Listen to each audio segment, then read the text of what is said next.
კავკასიელი ლიდერების შეხვედრამ კრემლის დარბაზებიდან თეთრი სახლის მთავარ კაბინეტში გადაინაცვლა. სომხეთისა და აზერბაიჯანის პირველი პირები უკვე ვაშინგტონში არიან და ისტორიული დოკუმენტის ხელმოსაწერად ემზადებიან. ამერიკის შეერთებული შტატების პრეზიდენტის შუამავლობით ახლად შერიგებული სომხეთი და აზერბაიჯანი ხელს მოაწერენ განცხადებას, რომელშიც ნიკოლ ფაშინიანი და ილჰამ ალიევი მშვიდობის მიღწევის მზაობას ოფიციალურად დაადასტურებენ.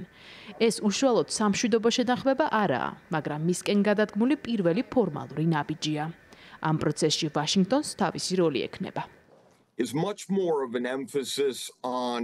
ამ შეხვედრაზე გაცილებით დიდი აქცენტი გაკეთდება საგზაო და სარკინიგზო ტრანზიტულ გზაზე, სომხეთის სამხრეთ რეგიონის გავლით.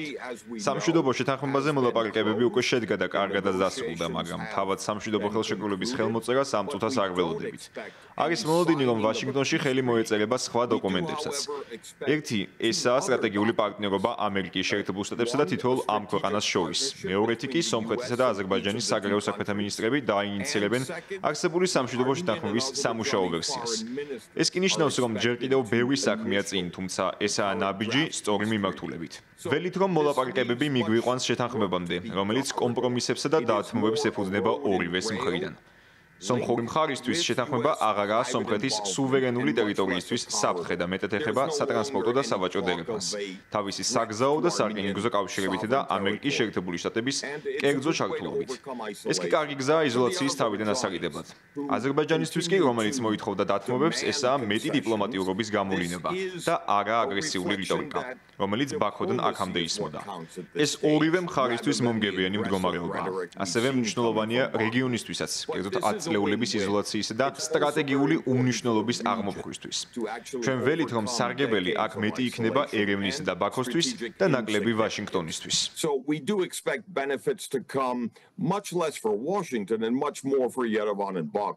პრაქტიკული გაგებით შესაძლოა, თუმცა დონალდ ტრამპს დიდი ხანია თვალი მშვიდობის დარგში ნობელის პრემიაზე უჭირავს. მას შემდეგ, რაც უკრაინაში ომის დასრულების დაპირება ჯერ ვერ შეასრულა, ყურადღება მსოფლიოს სხვა კონფლიქტებზე გადაიტანა და არც თუ მცირე წარმატებით. ჯერი კავკასიაზე დადგა. ტრამპს სურს რეგიონში ახალი სატრანსპორტო პოტენციალი გამბლოკოს და სტრატეგიულ მარშრუტებზე კონტროლი დაამყაროს. მეტიც არსებობს სურვილი, რომ ზანგეზურის დერეფანს ტრიპი დაერქვას. მისსავე ენაზე, ტრამპის გზა საერთაშორისო მშვიდობისა და კეთილდღეობისთვის. მედიაში აქტიურად წერენ, რომ ბაქოსა და ერევანს შორის მიღწეული კომპრომისის თანახმად აზერბაიჯანსა და მის ექს-კლასს, ანუ ნახიჩევანს შორის გზა გაიხსნება, რომელიც სომხეთის მიერ კონტროლირებულ ტერიტორიას გაივლის, თუმცა ამერიკული ზედამხედველობით. კერძოდ, ამ გზაზე გამავალ ტვირთებს ამერიკული კერძო კომპანია დაამონიტორინგებს. თუმცა საგულისხმოა, რომ ამერიკის შეერთებული შტატების ჩართულობამდე სომხეთმა და აზერბაიჯანმა საკუთარი კონფლიქტის გადაჭრა თავადვე შეძლეს. აბუ-დაბიში სულ ახლახან გამართეს პირველი შეხვედრა შუამავლის გარეშე, რაც დიდ გარღვევად შეფასდა. ეს კი იმის სიგნალი იყო, რომ მათ კონფლიქტში რუსეთმა ერთადერთი არბიტრის როლი საბოლოოდ დაკარგა. კავკასიაში კი ახალი რეალიები გააჩინა. მას რაში სჭირდება მხარეებს ახალი შუამავალი უკვე თითქმის გადაწყვეტილ კონფლიქტში. Is as much about President Trump's ego. ჩვენ ვხედავთ, რომ ვაშინგტონის შეხვედრა უფრო მეტად ეხება პრეზიდენტი ტრამპის ეგოს, ვიდრე თავად სომხეთსა და აზერბაიჯანს. ვიტყოდი, რომ ვაშინგტონის ჩართულობა მნიშვნელოვანია, მაგრამ ამავე დროს ყურადღების გამფანტველიც. აბუ-დაბიში იყო ორმხრივი შეხვედრა. ვაშინგტონში მათი შეხვედრა კი უფრო მეტად აღიქმება ორი ლიდერის მოლაპარაკებად და ნაკლებად წარმოაჩენს ამერიკის შეერთებულ შტატებს მომლაპარაკებლის როლში. რეალურად ნამდვილი სამუშაო გაგრძელდება ვაშინგტონის ვიზიტის შემდეგ, ვაშინგტონის გარეშე.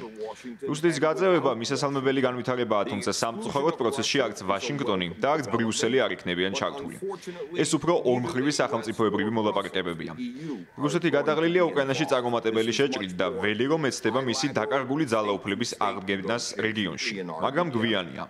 ამის მაგალითია სომხეთის მიერ იმის აღიარება, რომ რუსეთი საშიად არასაიმედო მხარეა. ასევე შემოდის სომხეთში ევროკავშირის ჩართულობის ფაქტორიც. ვთვლი, რომ შტორმი ჰორიზონტზეა. ჩვენ ვნახავთ გაბრაზებულ რუსეთს, რომელიც ყველა მეზობელს ესხმის თავს, მაგრამ ეს იქნება დაუცველობის ნიშანი და არა ძალის, მისი თავდაუჯერებლობა და არა სიმტკიცე. But this is a sign of weakness, not strength, of Russian insecurity, not confidence. სამხრეთ კავკასიაში რუსეთთან ყველაზე გრძელი საზღვარი საქართველოს აქვს, რომლის ტერიტორიების 20%-იც კვლავ რუსული ოკუპაციის ქვეშ რჩება. საქართველოში ფაშინიანი ალიევის თეთრ სახლში შეხვედრის პერსპექტივებმა ბევრს გაუჩინა განცდა, რომ თბილისი მნიშვნელოვანი შესაძლებლობების მიღმა რჩება. მათ შორისაა რეგიონალური კვლევების ცენტრის დამფუძნებელი რიჩარდ გიროგოსიანიც. I share that perspective. I do think მე ვიზიარებ ამ ხედვას. ვფიქრობ, საქართველოს საშინაო და საგარეო პოლიტიკა ბევრისთვის ხელიდან გაშვებული შესაძლებლობაა. რეალური გამოწვევა და საფრთხე საქართველოსთვის ისაა, რომ არ გამოირიცხოს რეგიონალური პერსპექტივის იდეიდან, რომელიც სავაჭრო გზების აღდგენასა და დახურული საზღვრების გახსნას გულისხმობდა. მეორე გამოწვევა კი საქართველოსთვის სომხეთ-თურქეთის ურთიერთობების ნორმალიზებაა, რომელიც ძირს უთხრის საქართველოს ტრადიციულ როლს როგორც სატრანზიტო ქვეყანას.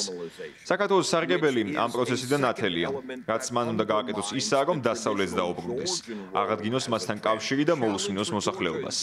ამ მიმართულებით გამოწვევა საქართველოსთვის ისაა, რომ ისტორიის არასწორ მხარეს დგას, რაც იზოლირებას უხდის. მაგრამ საქართველოს აქვს რეგიონალური იდენტობა. კავკასიის ეს სამი ქვეყანა მეზობლებს არ ირჩევს, მაგრამ მათ საერთო მომავალი აქვთ. that don't choose their neighbors but have a shared future.